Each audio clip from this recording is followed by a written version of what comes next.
My wife, who was expecting a child, assured me that with the small capital in her hands, she would keep the home front contented and happy by trading. By the way, Mama HID was a big trader at a place called Agbeni in Ibadan.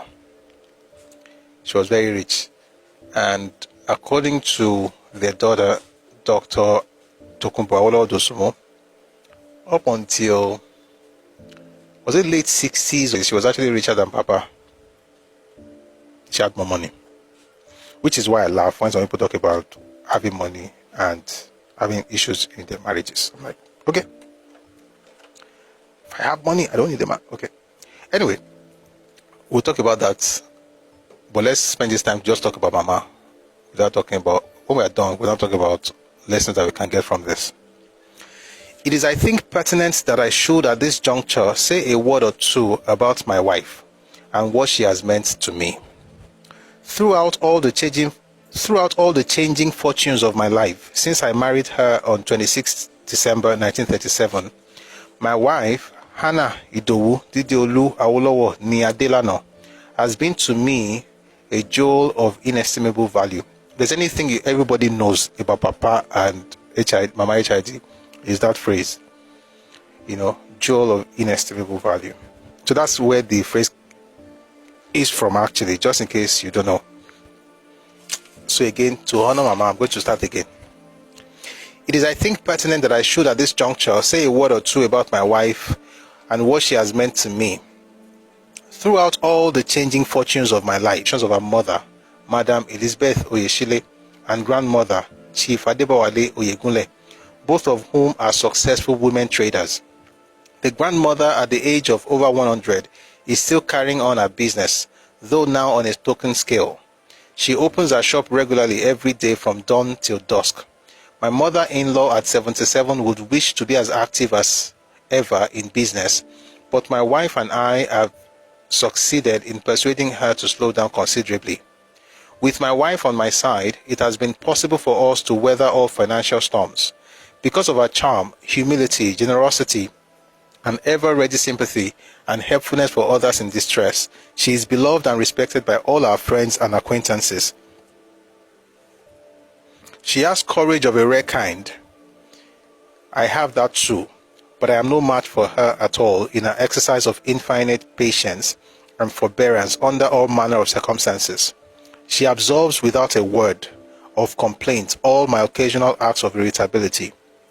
By her unique virtues, she has been of immeasurable assistance to me in the duties attached to my career as a public man. She has taken more interviews and listened to far more representations from the members of the public than I have time or sometimes patience for. I do not hesitate to confess that I owe my success in life to three factors: the grace of God, a Spartan self-discipline, and a good wife. Our home is to all of us and our children, a true haven. Our home is to all of us and our children, a true haven, a place of happiness and of imperturbable seclusion from the buffetings of life. It is on record to my wife's credit that she never made a financial demand on me throughout my stay in the United Kingdom. Besides, she always sent me good news every week about herself and the children. But when I returned home, I learned that she had passed through many anxious times with 4 children, the oldest of whom was only 5 when I left home, and the youngest of whom arrived 4 months after my departure. It is a matter for joy and profound gratitude to Almighty God that our mutual love and devotion has been richly blessed. We have 5 children, 2 boys and 3 girls. Olusegun's son, 21, this was in 1960, now a law student at Cambridge University. Omotola, daughter, 19, now studying at Alexandra College, Dublin, with a view to entering a medical school. Oluwole, son, 17, now a student at Leighton Park School, Reading. Number 4, Ayodele, daughter, 15, and number 5, Tokunbo, who is the surviving child now. She's the only surviving child. Tokunbo, daughter, both of whom are now students at St. Anne's School, Ibadan. By a special dispensation, I was allowed to enroll for the intermediate. Let me pause before we go on to the name of the school.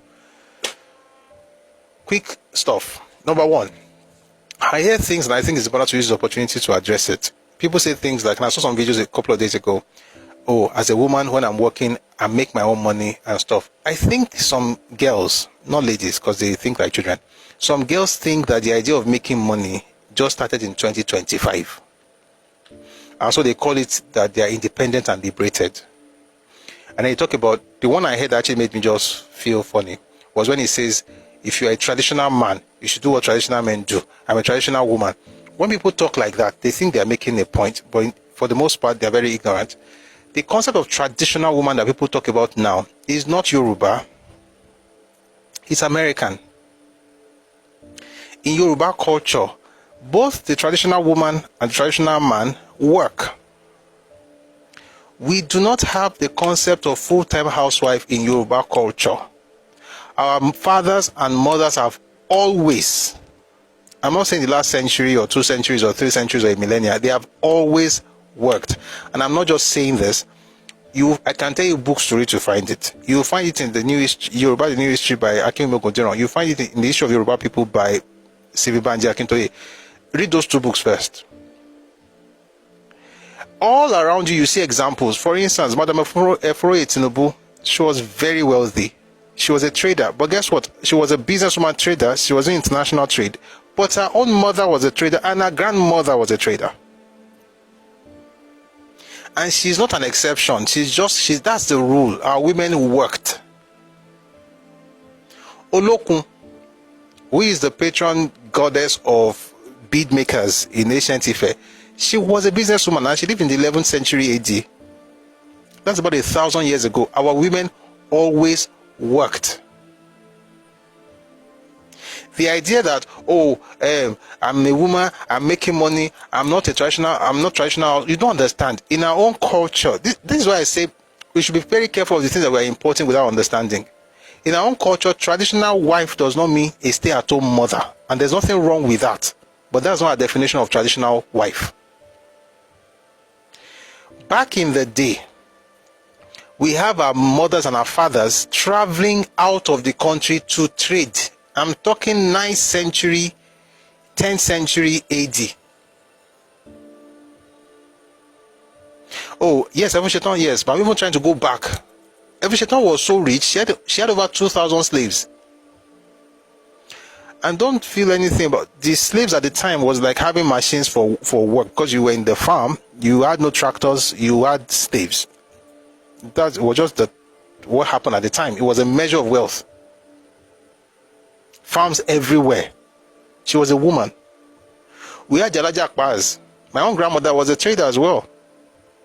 The idea that women are now beginning to work, we are now having, that's not Yoruba. Yoruba is you worked. We had Jalaja Akbars that would travel, women and men of course, who would travel from Yoruba land to as far as Mali.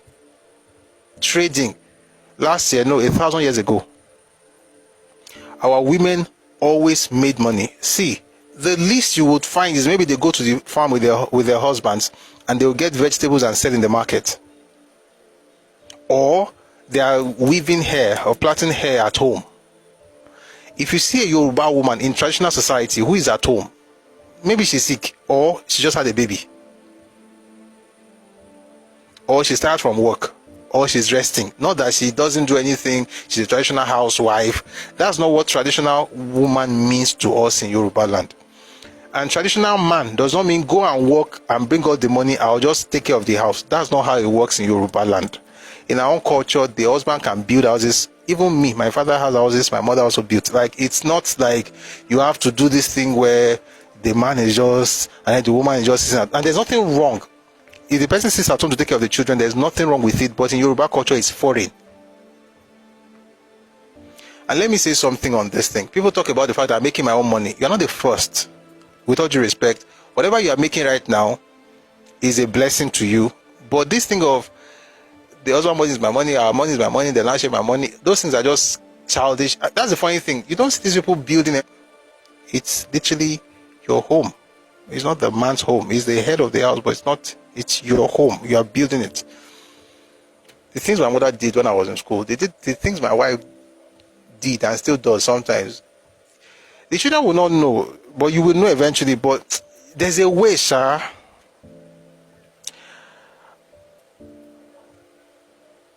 I think for a man, you should be like Papa. For a woman, you should be like Mama. You should be able to be that person that your husband can count on.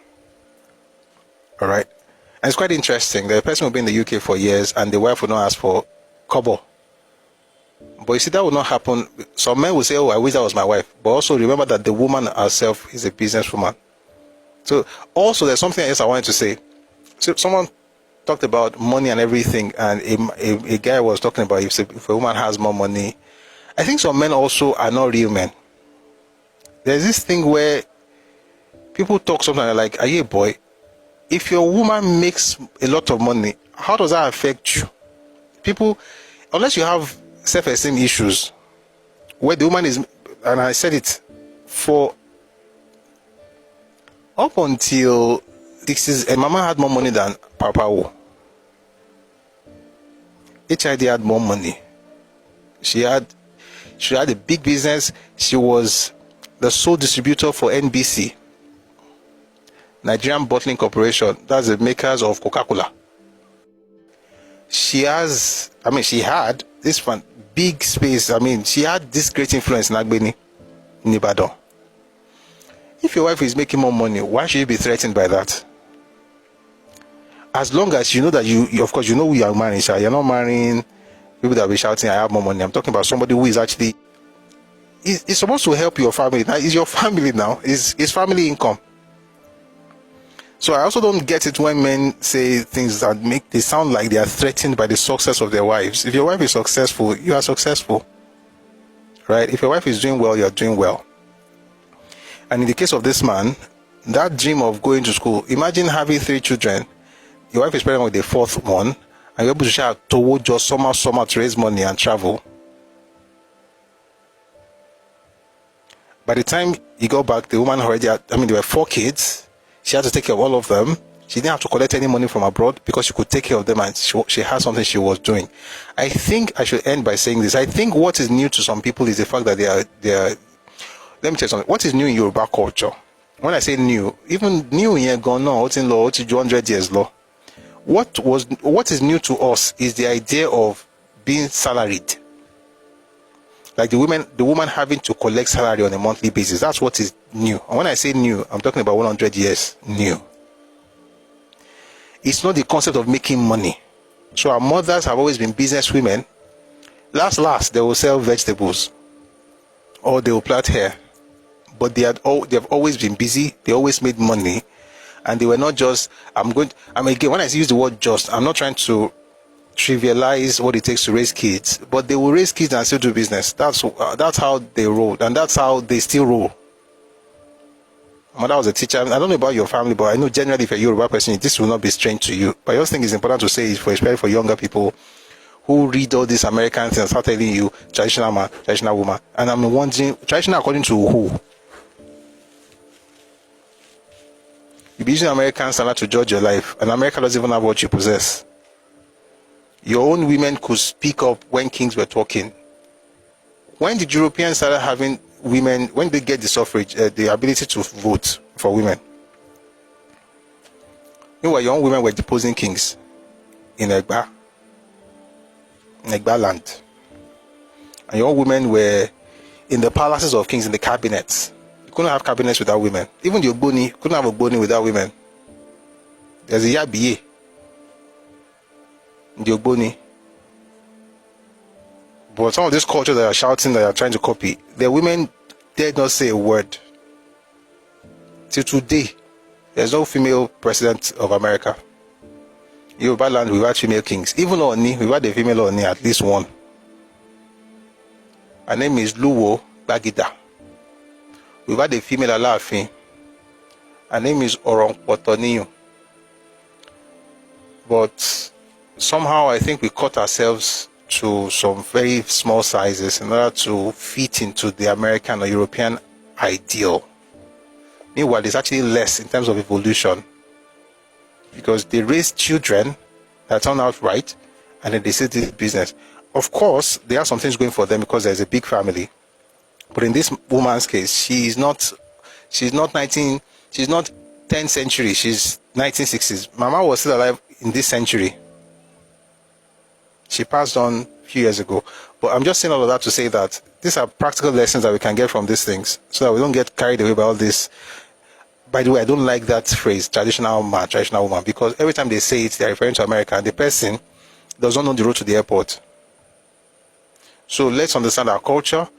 And if you're a woman, that you're making money is not new. Okay? Everybody does it. Like, it's a normal thing in our culture. If a man and your woman is successful, you should be proud. You shouldn't be threatened. You shouldn't be saying, oh, she has more money, and so what? You should be happy. Especially if she's a good woman and you're not lazy yourself. So you're bringing what you can bring, and you're striving, and she's bringing what she can bring, and she's a family-oriented person. She's taking care of the family with that money that she's making. And then, of course, God will bless you too. Then you make a lot of money. All right, moving on.